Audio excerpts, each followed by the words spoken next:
Hello everyone and welcome to PW only IAS। स्वागत है आपका इस वीडियो में जहां हम कवर करेंगे इस हफ्ते की सारी प्लेसेस इन न्यूज़ को। तो चलिए शुरू करते हैं पहले एक MCQ के साथ। विच international law is associated with waterway boundary between states. अगर कोई देश है, मान लो इंडिया और पाकिस्तान, वहाँ पर कोई एक अगर वाटर बॉडी, कोई नदी या नाला कुछ बह रहा है उन दोनों के देश के बीच में, तो उसका डिवीजन अगर होगा तो वहाँ पे कौन सा इंटरनेशनल लॉ लगेगा। क्या आपको आइडिया है किसी लॉ के तहत ये डिसाइड होता है कि यहाँ पर कौन सा, जो अगर कोई रिवर बह रही है या फिर कोई छोटा सा वाटरवे है या कोई लेक है, तो कैसे डिसाइड करेंगे? उसको लेकर कोई रूल्स होते हैं, कोई प्रिंसिपल होता है, कोई कंसेंसस होता है, कोई एग्रीमेंट होता है, तो उसका नाम क्या है? क्या वो थालवेग प्रिंसिपल है, क्या हेलसिंकी रूल्स हैं, क्या मेकॉन्ग कंसेंसस है, या फिर वो मार्राकेश एग्रीमेंट है? आप मुझे आंसर बताइए, जब वीडियो देखेंगे तो आपको पूरी तरह से पता लग जाएगा। अगला क्वेश्चन देखते हैं। Which of the following countries are part of Maghreb region. पहली बात, मगरेब रीजन है कहाँ पर? एशिया में, अफ्रीका में, ये बताइए मुझे आप। दूसरा, इनमें से कौन सी कंट्रीज पार्ट है मगरेब रीजन का? सीरिया, इजिप्ट, लीबिया या ट्यूनीशिया? क्या ये सारी उसका पार्ट है या कुछ इसकी पार्ट है? कौन सा मगरेब रीजन कहाँ पर है, ये आपको इस वीडियो में पक्का पता लग जाएगा। तो चलिए शुरू करते हैं डिस्कशन। सबसे पहले आज जो टॉपिक हम पढ़ेंगे वो है मोरक्को अर्थक्वेक के बारे में। तो मोरक्को में एक बहुत ही भयानक अर्थक्वेक आया जहाँ 2000 से ऊपर ज़्यादा लोगों की जान चली गई और बहुत सारी बिल्डिंगें तबाह हो गई और it was a deadly earthquake. तो मोरक्को कहाँ पर है? पहली बात तो मोरक्को है अफ्रीका में, ठीक है, अफ्रीका की कंट्री है मोरक्को। यहाँ पर अर्थक्वेक आया और बहुत हैवी मैग्नीट्यूड का अर्थक्वेक आया। यहाँ जो अर्थक्वेक आया उसकी वजह ये थी क्योंकि इसकी जो ज्योग्राफी ऐसी है उसकी वजह से यहाँ पर अर्थक्वेक आया। तो हम पहले देख लें लोकेशन कहाँ पर है।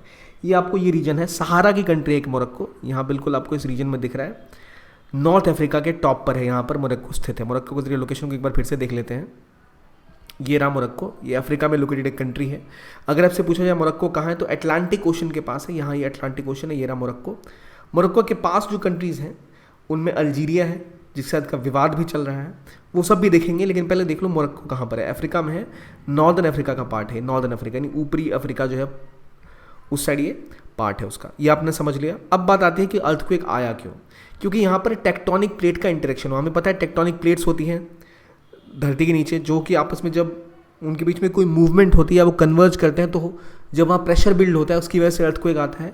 तो मोरक्को का अगर आप लोकेशन देखो ना तो ऐसी जगह सिचुएटेड है जहाँ पे अफ्रीकन और एशियन दोनों प्लेटें जो है वो आपस में टकराती रहती हैं, कन्वर्ज करती रहती हैं। इसकी वजह से यहाँ पर एक बहुत ज़्यादा एक स्ट्रेस बना रहता है, और क्योंकि स्ट्रेस बना रहता है और इसकी वजह से यहाँ एक माउंटेन श्रृंखला भी है। एटलस माउंटेन्स यहीं पर है मोरक्को में। एक मैप में देखते हैं एटलस कहाँ पर है। मुझे ये देख रहे हैं, यहाँ पर देखो एटलस माउंटेन है। ये इधर एशिया वाली प्लेट हो गई, इधर अफ्रीका वाली प्लेट हो गई, यहाँ पर ये मोरक्को अवस्थित है। यहाँ पर एटलस माउंटेन्स भी है। तो ये माउंटेन्स भी नए माउंटेन, जैसे Himalaya mountain is a new mountain range जो रिसेंटली डेवलप हो, उसी तरह एटलस भी उस माउंटेन उसी तरह का माउंटेन है। और पहली बार एटलस माउंटेन कहाँ सिचुएटेड है? अफ्रीका में, ये हमें पता लगा। तो वहाँ उस स्ट्रेस की वजह से यहाँ पे जो प्लेट कन्वर्ज कर रही हैं, इसकी वजह से यहाँ पर एक लैंड फॉर्म हुआ, एक माउंटेन फॉर्म हुआ। और वो जो फॉर्मेशन है इस रीजन में अभी तक हालांकि बहुत सारे आपको अर्थक्वेक देखने को नहीं मिले, लेकिन जो स्ट्रेस है वो काफ़ी समय से यहाँ पे जमा हो रहा था क्योंकि धीरे धीरे टेक्टोनिक प्लेट्स मूव कर रही हैं। जब टेक्टोनिक प्लेट्स मूव करती हैं तो वहाँ पर कंप्रेशन होता है, दबाव बनता है। इस दबाव से वहाँ पर अर्थक्वेक आता है और रॉक्स शिफ्ट हो जाते हैं, जिसकी वजह से एक जो फिनोमेना होता है उसे कहते हैं ऑब्लिक रिवर्स फॉल्ट, जो अभी देखने को मिला हमें मोरक्को में। ऑब्लिक रिवर्स फॉल्ट का मतलब होता है एक ऐसी चीज़ जहाँ पर एक प्लेन में, जो फॉल्ट प्लेन है, वहाँ बहुत हॉरिजॉन्टल और वर्टिकल दोनों मूवमेंट होती है। तो इसकी वजह से बहुत टेक्टोनिक प्लेट्स की शिफ्टिंग, उनके कंप्रेशन की वजह से, कन्वर्ज करने की वजह से ये एक अर्थक्वेक आता है। और याद रखिए इंडिया में बहुत अर्थक्वेक का रीजन सेंसिटिव है, इसलिए भी है कि इंडिया में जिस रीजन में हिमालय है वहाँ पर आपके प्लेट्स मूव करते हैं। हिमालय इज यंग माउंटेन, उसी तरह आपके एटलस के पास भी वो रीजन है। अभी तक यहाँ ऐसा कोई भयंकर अर्थक्वेक नहीं आया था, बट इट्स शोज कि दैट जो टेक्टोनिक प्लेट्स वहाँ की भी कंप्रेशन में है, वहाँ जो दिक्कतें आई उसकी वजह से अर्थक्वेक यहाँ पर हुआ। यह हमें समझ गया अर्थक्वेक क्यों हुआ, कहाँ हुआ। अब बात करते हैं इस लोकेशन की, किसकी? तो मोरक्को की। ये है मोरक्को देश, यहाँ अवस्थित है। अब मोरक्को असल में कई विवादों में भी फंसा हुआ है, लेकिन विवादों जानने से पहले देखते हैं रीजन कौन सा है। मैंने आपसे पूछा था मगरिब का रीजन, तो असल में ये एक मगरिब रीजन के अंदर आता है। अब फिर वही सवाल है कि भाई मगरिब रीजन क्या होता है, साहिल रीजन क्या होता है, और नॉर्थ अफ्रीका की बात क्या होती है। चलो एक चीज़ समझते हैं सबसे पहले। ये अफ्रीका का कॉन्टिनेंट है, आप देख रहे हो। अफ्रीका के कॉन्टिनेंट में अगर मैं पूछूँ अरब स्टेट कहाँ पर है, तो आप बोलेंगे सऊदी अरेबिया, ओमान वगैरह, ये अरबिक स्टेट्स हैं। लेकिन अरबिक स्टेट केवल एशिया में नहीं है। ये अरबिक स्टेट आपके अफ्रीका में भी है, नॉर्थ अफ्रीका। इसलिए इस रीजन को, ये जो पूरा रीजन है ना, ये इसको कहते हैं मीना कंट्रीज, यानी middle east plus north Africa. जो नॉर्थ अफ्रीकन कंट्रीज हैं ये भी अरबिक कल्चर को कुछ हद तक फॉलो करते हैं, इस्लाम यहाँ स्प्रेड हुआ है। तो ये जो नॉर्थ अफ्रीकन कंट्रीज हैं ये असल में मगरिब कंट्री कहलाती हैं, और ये आपकी मगरिब कंट्रीज हैं।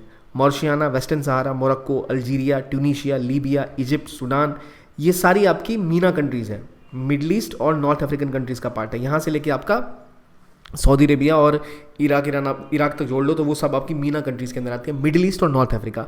अब नॉर्थ अफ्रीका के रीजन में, ये जो नॉर्थ अफ्रीका आपको दिख रहा है, इसमें दो तरह का विभाजन है। एक है मगरिब। मगरिब वो कंट्रीज़ हैं जो कि नॉर्थ वेस्ट अफ्रीका का पार्ट है यहाँ पर जो है, और इधर जो इजिप्ट, सूडान वगैरह है इनको कहते हैं मशरिक। मगरिब का मतलब ये होता है जो वेस्ट के साइड में है, तो जो अरब के वेस्ट में है ये सारी कंट्रीज़, ठीक है, तो इसलिए इनको कहते हैं मगरिब का रीजन। यानी नॉर्दर्न अफ्रीका की जो अरबिक कंट्रीज़ हैं उन्हें मगरिब कहते हैं, लीबिया से स्टार्ट होता है मोरिशियाना तक, और इधर वाली जो कंट्रीज़ हैं इनको हम कहते हैं मशरिक। तो मगरिब, मशरिक क्या है, एक कल्चरल टर्म है। कैसा टर्म है, कल्चरल टर्म्स है। तो ये कहाँ पर है, नॉर्थ अफ्रीका में। जो अभी रीजन है वो कौन कौन सा है, अल्जीरिया, लीबिया, मोरिशियाना, मोरक्को और ट्यूनीशिया आपकी वो रीजन है जिन्हें आप कहते हैं क्या, तो मगरिब की कंट्रीज़। इजिप्ट, सूडान आपका कौन सी है, मशरिक की कंट्रीज़, क्योंकि इजिप्ट और सूडान भी अरबिक कंट्रीज़ हैं, इस्लामिक कंट्रीज़ हैं। तो आपको पता लग गया मगरिब और मुशरिक का क्या अंतर है, कहाँ सिचुएटेड है कंट्रीज, ठीक है। अब इसी तरह एक और डिवीजन है, ये कैसा डिवीजन है, cultural division, religious cultural division. इसके अलावा एक और डिवीजन हमें देखने को मिलता है, वो है जोग्राफिकल डिवीजन। यहाँ पर आप देखते हो कि साहेल का रीजन, सहारा की कंट्री, मैंने बोला Morocco is a Saharan, sort of Saharan country भी कहा जाता है इसको। तो क्या है भाई, क्यों ऐसी बातें हैं, तो देखिए अफ्रीका में ना, अभी अफ्रीका कॉन्टिनेंट देखो, यहाँ आपको हरी हरी रीजन दिख रहा है, हरा घास, जहाँ पर आपका क्या क्या इलाका है, ये इलाका है किस चीज़ का, ये इलाका है सवाना के ग्रासलैंड्स का। तो सवाना के ग्रासलैंड्स हैं, ऊपर अगर आप देखो तो क्या है, ऊपर आपको दिख रहा है यहाँ पर इस रीजन में क्या है, इस रीजन में आपको डेजर्ट है, सहारा के डेजर्ट, नीचे सवाना की ग्रीनरी, ऊपर सहारा के डेजर्ट, और बीच का रीजन जो होता है ना इसे कहते हैं साहेल। यानी वो रीजन है जहाँ ट्रांजिशन हो रहा है, जहाँ ये डेजर्ट से जो भी ग्रीनरी आती है इसके बीच का रीजन जिन कंट्रीज में पड़ता है उन्हें कहते हैं साहेल रीजन। तो ये जोग्राफिकल डिवीजन है इस अफ्रीकन कॉन्टिनेंट का। सबसे ऊपर क्या है, सहारन, बीच में साहेल, उसके नीचे क्या है, सवाना। अब ये हो गया कैसा डिवीजन, ज्योग्राफिकल। अगर आपसे पूछो साहेल रीजन कहाँ है तो अफ्रीका में, सहारा कहाँ है अफ्रीका में, सवाना कहाँ है तो अफ्रीका में, सवाना के ग्रासलैंड आपको पता ही होगा, ठीक है। ये आपने समझ लिया। अब क्या इतने से काम चलेगा, तो नहीं, अभी मुझे आपको डिफरेंस ये समझाना है, क्योंकि अफ्रीका कर रहे हैं तो ढंग से कर लेते हैं, बार बार इसको आपको फिर कन्फ्यूजन ना हो, ये क्लैरिटी आप मेंटेन कर लो। मैप को देखो गौर से, पता लग जाएगा। अफ्रीका का ऊपर रीजन जोग्राफिकली सहारा है, ये सलेह का रीजन है, साहेल सॉरी, और ये आपका सवाना का रीजन है। Sahel is the transition region, जहाँ से ट्रांजिशन होता है, ठीक, एक हो गया। अब जब मैं दोबारा आऊँ कल्चरल एस्पेक्ट पे, तो ऊपर आपका नॉर्थ अफ्रीका है, जिसे Meena, north Africa, middle east, ये पूरा रीजन जो है ये आपका मिडिल ईस्ट नॉर्थ अफ्रीका कहलाता है, मीना कंट्रीज। तो ये में नॉर्थ अफ्रीका में डिवीजन है ऐसा, ये रीजन मशरिफ है, ये रीजन मगरिब है। तो मगरिब मशरिफ आप समझ गए, और जोग्राफिकल डिवीजन भी समझ गए, ठीक है। ये बेसिक कहानी है। तो क्या होता है साहेल रीजन, तो अफ्रीका में है, जो इको क्लाइमेटिक और बायोग्राफिक रीजन है, जो कि कैसा है, जो कि एक रेलम ऑफ ट्रांजिशन है, जहां इन दोनों रीजन के बीच का रीजन है साहेल का। साहेल की कौन कौन सी कंट्री हैं, बुर्किनो फासो, कैमरून, चाड, गैम्बिया, गिनी, मॉरिशियाना, माली, नाइगर, नाइजीरिया और सेनेगल। ये सारी पार्ट है किसका, इस ट्रांजिशन वाली फेज वाली कंट्रीज का, जिनका नाम है साहेल रीजन। इसी से रिलेटेड एक और न्यूज़ इस रीजन में न्यूज़ में रही है, वो है लीबिया। लीबिया में एक बहुत बड़ा स्टॉर्म आया था, मेडिटेरेनियन स्टॉर्म, याद रखिए ऊपर मेडिटेरेनियन सी है, ठीक है। ये स्टॉर्म जो आया था इसका नाम था डेनियल। सो डेनियल स्टॉर्म एक ज़बरदस्त भी लीबिया में आया।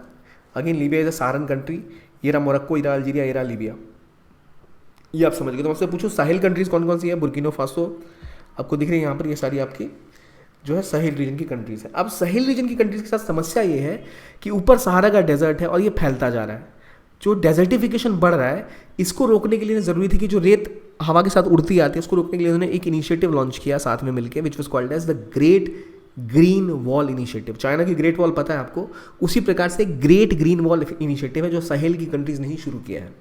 तो उन कंट्रीज़ में सेनेगल, मॉरिशियाना, माली, नाइगर, चैड, सूडान, इरिशिया और इथियोपिया ने मिलकर शुरू किया कि भाई हम सब एक ऐसा रीजन डेवलप करेंगे जो कि बिल्कुल ही एग्रो फॉरेस्ट्री पे फोकस्ड होगा। यहाँ पर ये पेड़ों की बड़ी सी श्रृंखला लगाएंगे, एक ऐसी बाउंड्री लगा देंगे ताकि डेजर्टिफिकेशन आगे ना हो पाए।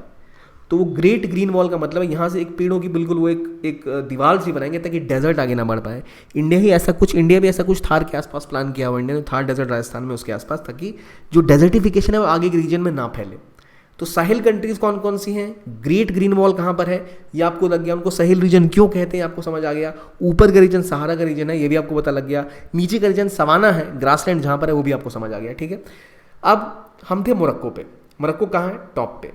अब भाई मोरक्को ये रहा हमारा देश। मोरक्को की लोकेशन भी अगर आप देखो ना, तो ये रीजन अगर आप देखो तो इसकी खास बात ये है कि ये बहुत ही सेंसिटिव जगह पर है अफ्रीका में। मान के चलो अगर आप ये रीजन देखो, यहाँ पर क्या है, इजिप्ट के पास ये स्वेज कनाल है। स्वेज कनाल से मैक्सिमम जो है वो ट्रेड मूव करता है। अगर आपको एशिया से यूरोप से कुछ भी लेके जाना है तो इस रेड सी होते हुए आप यहीं से निकल के मेडिटेरेनियन में जाते हैं, और मेडिटेरेनियन होते हुए या तो रशिया गए, यहाँ से निकल के आप अमेरिका गए या फिर यूके चले गए इसी रूट से। तो ये रूट बहुत रेलेवेंट रूट है। यहाँ पे ये कंट्रीज़ हैं और उसमें आपका मोरक्को इस साइड पड़ रहा है एटलस माउंटेन के पास। तो यहाँ मेडिटेरेनियन सी में जो भी कंट्रीज़ होती हैं वो बहुत जियोपॉलिटिकली इंपॉर्टेंट होती है, ट्रेड वाइज भी, और इनके पास एक्सेस होता है इंपॉर्टेंट रूट्स का। तो इसलिए मोरक्को बहुत रेलेवेंट है।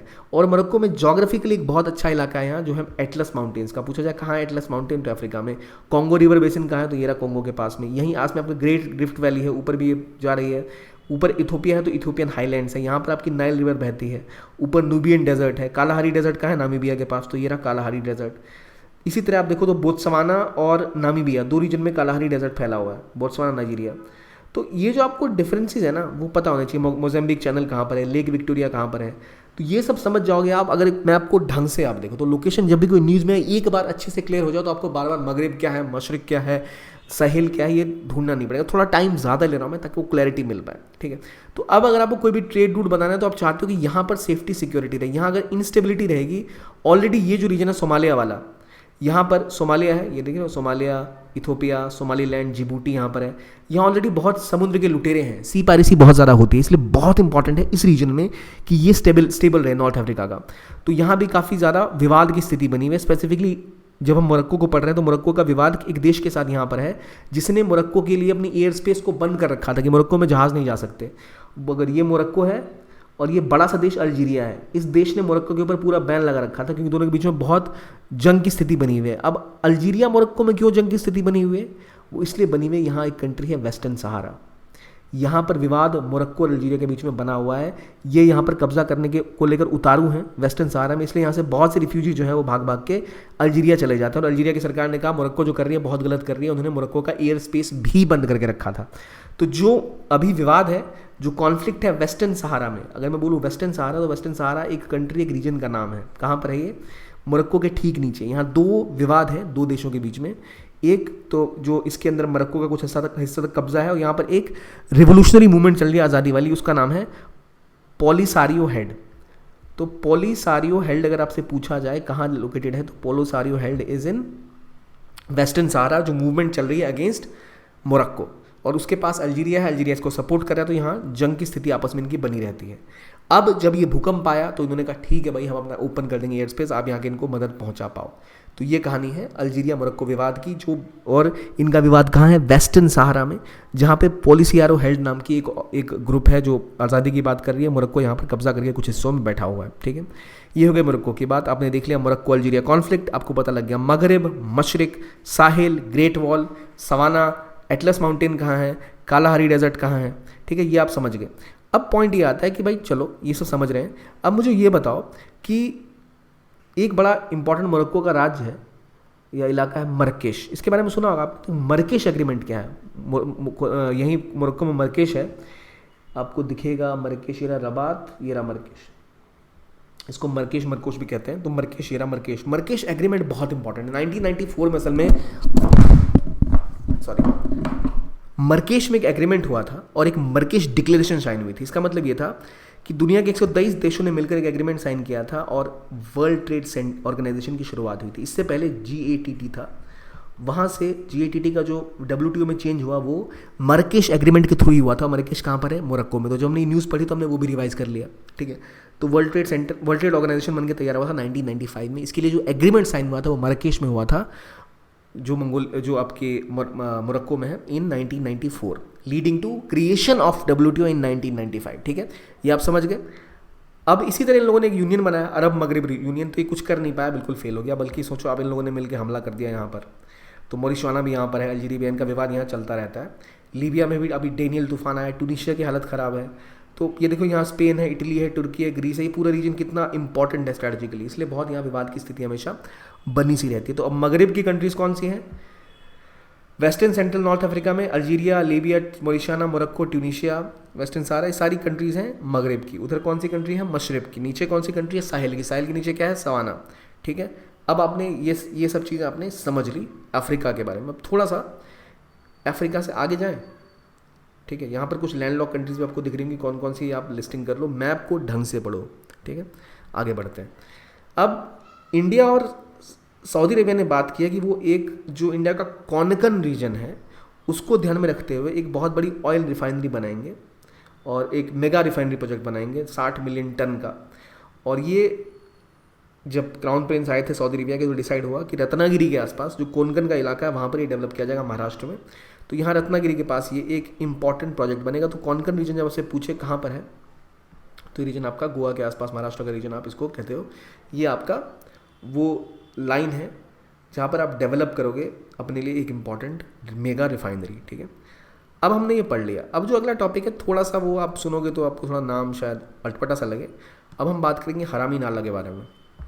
अब हरामी नाला क्या है? तो असल में एक पानी का नाला है, गाली नहीं है। हरामी नाला एक नाले का नाम है। नाला असल में सर क्रीक के पास है। अब पहली बात, सर क्रीक क्या है?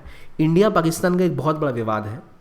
देखो, ये इंडिया है, ये इंडिया है, ये पाकिस्तान है। ये हमारा गुजरात हो गया, ये इधर सिंध प्रोविंस हो गया पाकिस्तान का। ये बाउंड्री बनी हुई है, यहाँ पे ज़मीन की बाउंड्री खत्म होती है, यहाँ तक बाउंड्री लैंड की है खत्म होती है। उसके बाद मार्श है, यहाँ पर दलदली इलाका है। ठीक है, तो यहाँ पर बाउंड्री बन गई, इंटरनेशनल बाउंड्री है, ये बन गई थी। इसके बाद क्या है कि इंडिया का कहना है कि बाउंड्री भाई यहाँ पे लैंड खत्म होता है और यहाँ पे मार्श शुरू होता है। इसे कहते हैं सरक्रीक। ये जो इलाका है सरक्रीक का इलाका कहलाता है। छोटा सा ये जो गड्ढे गड्ढे से मार्शेस बने हुए सरक्रीक कहलाते हैं। इंडिया ने कहा कि ठीक है यार, लैंड बाउंड्री यहाँ खत्म हो रही है, तो जहाँ पे बाउंड्री खत्म हो रही है इसके ठीक बीचों बीच एक रास्ता बनाते हैं, रेड वाला, ये वाला, बीचों बीच इसको बराबरी से बांट देते हैं, आधा हमारा आधा आपका। तो सरक्रीक में इंडिया का क्लेम ऐसा है। लेकिन पाकिस्तान का कहना नहीं, ये लैंड बाउंड्री जहाँ खत्म हुई है उसके बिल्कुल साइड से आप मिला के बनाओ बाउंड्री, ये पूरा का पूरा इलाका हमारा हो जाएगा। तो जो ग्रीन लाइन है ये पाकिस्तान का क्लेम है कि पूरा क्रीक उनका है। भारत का कहना है कि नहीं, क्रीक आप कैसे ले लोगे भाई, जो बाउंड्री जहाँ खत्म हुई है उसके बाद वाटर भी शुरू हुआ है, पानी वाला रास्ता, तो क्यों ना उसके बीचों बीच रास्ता बनाया जाए। तो आपको कि इतनी छोटी सी जगह के लिए इतनी मारामारी क्यों है? रेड जो है वो इंडिया का क्लेम है, ग्रीन जो है पाकिस्तान का कहना है। मारामारी इसलिए है क्योंकि अगर आप देखो ना, यही इलाका आगे जाने के बाद, इसका मतलब अगर रेड लाइन पे बाउंड्री है तो इंडिया की कोस्ट लाइन यहाँ तक है, और पाकिस्तान के क्लेम मांगे तो पाकिस्तान की कोस्ट लाइन यहाँ तक। इसका मतलब जो एक्सक्लूसिव इकोनॉमिक जोन है आगे जाके जो 200 नॉटिकल माइल्स का डिफरेंस है वो बहुत बड़ा हो जाता है। इस रीजन में एक्सप्लोरेशन आपका बहुत डिफरेंस पड़ता है, कुछ किलोमीटर का अंतर भी आपके एक्सक्लूसिव इकोनॉमिक जोन में बहुत बड़ा बदलाव डालता है। इसीलिए इन दोनों देशों के बीच में बहुत विवाद है कि भाई क्या बाउंड्री है सरक्रीक के आसपास। इसी सरक्रीक में ना काफ़ी संसाधन होने की संभावना भी कही जाती है। तो ये हो गया सरक्रीक का विवाद। अब इंडिया का कहना है कि जो ग्लोबल प्रिंसिपल है इंटरनेशनल, वो है थालवेग प्रिंसिपल। थालवेग प्रिंसिपल के हिसाब से अगर कोई भी वाटर बॉडी है जो दो देशों के बीच में आती है तो उसको बीचों बीच डिवाइड किया जाता है, यही प्रिंसिपल है। और इंडिया कहता है इंटरनेशनल प्रिंसिपल के हिसाब से बीच से लाइन खींचो, आधा आपका आधा हमारा। इनका कहना है कि नहीं नहीं नहीं भाई, ये वाटर बॉडी है ही नहीं क्योंकि ये नेविगेबल नहीं है। पाकिस्तान का कहना है कि यहाँ पर हमेशा जो है नाव नहीं चल सकती, नेविगेबल नहीं, इसलिए हम इसको नहीं मानते। इंडिया कहना ऐसी बात नहीं है भाई, नेविगेबल बॉडी है, बीच बीच से आधा आधा हक रख लेते हैं। लेकिन पाकिस्तान इसको कब्जा करने के फिराक में, जो अभी तक उनके पास हो नहीं पाया। अब दिक्कत ये क्योंकि यहाँ पर एक मार्शी लैंड है तो यहाँ पर मूवमेंट बहुत होती है शिप्स वगैरह की, फिशरीज़ की, काफ़ी यहाँ पर फिशेज़ वगैरह भी हैं। तो अक्सर यहाँ से हमें डर ये सिक्योरिटी बहुत बड़ा कंसर्न है कि लोग वहाँ से उनके शिप्स वगैरह भी आ जाते हैं। तो इसी को लेकर इंपॉर्टेंट एरिया है हरामी नाला। हरामी नाला असल में एक जैसे है ना सरक्रीक, सरक्रीक के पास एक हरामी नाला, ये एक नाला सा है 96 किलोमीटर का, एक 26 किलोमीटर का असल में एक ये इलाका है हरामी नाला। ये 25 किलोमीटर का है और इसका 22 किलोमीटर जो है ना वो बिल्कुल बाउंड्री बनाता है इंडिया पाकिस्तान के बीच में। ये नाला जहाँ से बहता है वहाँ कोई विवाद नहीं है। देखो सरक्रीक में अगर आप देखो ना तो केवल यहाँ विवाद है, बाकी सब में विवाद नहीं है। तो वैसे एक नाला है हरामी नाला जो बाउंड्री बनाता है 20 किलोमीटर की। दिक्कत ये कि यहाँ जब पाकिस्तानी साइड में जब हाई टाइड होता है तो पानी यहाँ आ जाता है, तो वहाँ इजीली मूवमेंट हो सकती है, जबकि इंडिया के साइड में मूवमेंट इतनी नहीं हो सकती। तो ये जो हरामी नाला है काफ़ी ज़्यादा एक्सट्रीमली रिच है फिशिंग, प्रॉन्स वगैरह के मामले में। जब भी लो टाइड होता है तब आप यहाँ पे पैदल भी जा सकते हो, लेकिन जब हाई टाइड होता है तो पाकिस्तान के साइड से आना आसान है, इंडिया के टाइड से मुश्किल है। तो हरामी नाला पाकिस्तान के लिए ज़्यादा एक्सेसिबल है और इसलिए पाकिस्तानी बोट्स यहाँ बार बार घुस जाती हैं और यहाँ से मछलियाँ मार के ले जाती हैं। लेकिन अब दिक्कत ये हो गई है कि हरामी नाला के आसपास कई सारे ऐसे देखा गया कि जहाँ इन्फिल्ट्रेशन या टेररिज्म या ड्रग्स ट्रैफिकिंग का मुद्दा बढ़ जाता है। इसलिए अब जाकर इंडिया ने ये डेवलप किया कि अब इंडिया इसको एक्सेस भी कर पाता है, हरामी नाला तक इंडिया पहुँच भी पाता है। ये डेवलप किया गया है इंडिया के द्वारा। तो आपने समझ लिया कि भाई हरामी नाला क्या है, क्या कहानी है, ठीक है। अब एक मुद्दा जो इंपॉर्टेंट है जानना कि भाई क्यों विवाद था, क्या था, समझ के बाउंड्री अपनी एक्सक्लूसिव इकोनॉमिक जोन को बढ़ाने की पूरा विवाद यहाँ पर चल रहा है। आपको पता लगे इसकी लोकेशन क्या है, सरक्रीक कहाँ पर है, गुजरात और इसके बीच में। अब असल में इसकी ज़्यादा हिस्ट्री में जाओगे तो जो इंटरनेशनल लॉ है वो थालविक प्रिंसिपल का, इंडिया उसको सपोर्ट करता है, लेकिन पाकिस्तान पूरा क्लेम कर रहा है क्रीक को। अगला आर्टिकल बात करता है दिल्ली और दिल्ली की। एक और दिल्ली दुनिया में है जो राजधानी है किसी और देश की। ये दिल्ली असल में एक देश है तिमोर लेस्ट या फिर इसको ईस्टर्न तिमोर भी कहते हैं। ईस्टर्न तिमोर ये रीजन है, कहाँ पर है, साउथ ईस्ट एशिया में एक देश है तिमोर लेस्ट, जिसकी राजधानी है दिल्ली। और दिल्ली में अब हमारी दिल्ली की एम्बेसी खुलेगी, अभी तक यहाँ नहीं खोली गई थी। तो ये एक नया देश है, 2002 में ही फॉर्म हुआ था। तो ये कहाँ पर है, साउथ ईस्ट एशिया में एक छोटा सा देश है जिसपे आधे देश पे असल में कब्जा किसका है, तो इंडोनेशिया का। तो तिमोर लेस्ट को ईस्ट तिमोर भी कहते हैं। क्यों कहते हैं भाई, ये देखिए, ये है तिमोर लेस्ट, इसकी राजधानी दिल्ली। यहाँ पर इंडिया ने अब खोला है एक एम्बेसी। अब क्यों ज़रूरत पड़ी भाई इंडिया को इतने छोटे से देश में अपनी एम्बेसी खोलने की, क्योंकि ये एक बहुत इंपॉर्टेंट स्ट्रैटेजिकली इंपॉर्टेंट लोकेशन पे स्थित है। अब तो आसियान का ऑब्जर्वर भी बन गया है। ये देखो यहाँ पर है आपका तिमोर, ईस्ट तिमोर सी के पास। जो वेस्टर्न तिमोर है इस पर इंडोनेशिया का कब्जा है। तो बहुत रिसेंटली फॉर्म हुआ एक स्टेट है ईस्ट तिमोर। कहाँ पर है, ईस्ट तिमोर। तो इस रीजन में दिल्ली बोला जाए तो दिल्ली मत मार के आ जाना आंसर में आप। ये कहाँ सिचुएटेड है, तो तिमोर लेस्ट स्टेट में, वहाँ पर ये सिचुएटेड एरिया है। ये बात हो गई किसकी, यहाँ पर खुलेगा अब इंडिया का एक एम्बेसी। क्यों, क्योंकि यहाँ पर आप देख रहे हो जो इंडिया इंडो पैसिफिक सेंट्रलिटी के ऊपर फोकस कर रहा है, इसलिए ये रीजन बहुत इंपॉर्टेंट इंडिया के की एस्पेक्ट में कि कहाँ पर इस पर फोकस किया जाए, इसलिए ये रीजन बहुत ज़्यादा रेलेवेंट हो जाता है इंडिया के लिए। तो ये जो रीजन है इसकी रेलेवेंस भी इसलिए भी बनती है कि भाई कहाँ पर सिचुएटेड है, क्या कहानी है, ये हमने समझ लिया। तो ये थी आज की डिस्कशन, ये था आज का वीडियो। आई होप आपको अब वो जो पहले के क्वेश्चंस हैं वो पता लग गए होंगे। इनमें से कौन सा रीजन मगरिब का है, कौन कौन सी कंट्री का, सीरिया मगरिब में है, इजिप्ट मगरिब में है, लीबिया मगरिब में है, या ट्यूनीशिया मगरिब में है। बताइए कौन सी कंट्री मगरिब में है। इनमें से कौन सा वाटरवे है बिटवीन स्टेट्स, जो वाटरवे बाउंड्री की बात करता है, थालविक प्रिंसिपल है, हेलसिंकी रूल्स है, क्या है। हेलसिंकी रूल्स असल में रिवर वाटर को लेकर है और मेकोंग कंसेंसस भी रिवर को लेकर है। और माराकेश एग्रीमेंट तो आपको पता ही किस चीज़ को लेकर हुआ था, जिससे कि WTO यानी वर्ल्ड ट्रेड ऑर्गेनाइजेशन की स्थापना हुई थी। तो आई होप ये सारी चीज़ें आपको क्लियर हो गई हों और आपको ये सेशन काफ़ी अच्छा लगा हो। देखने के लिए बहुत बहुत धन्यवाद। Keep on watching only IAS। Thank you and have a nice day.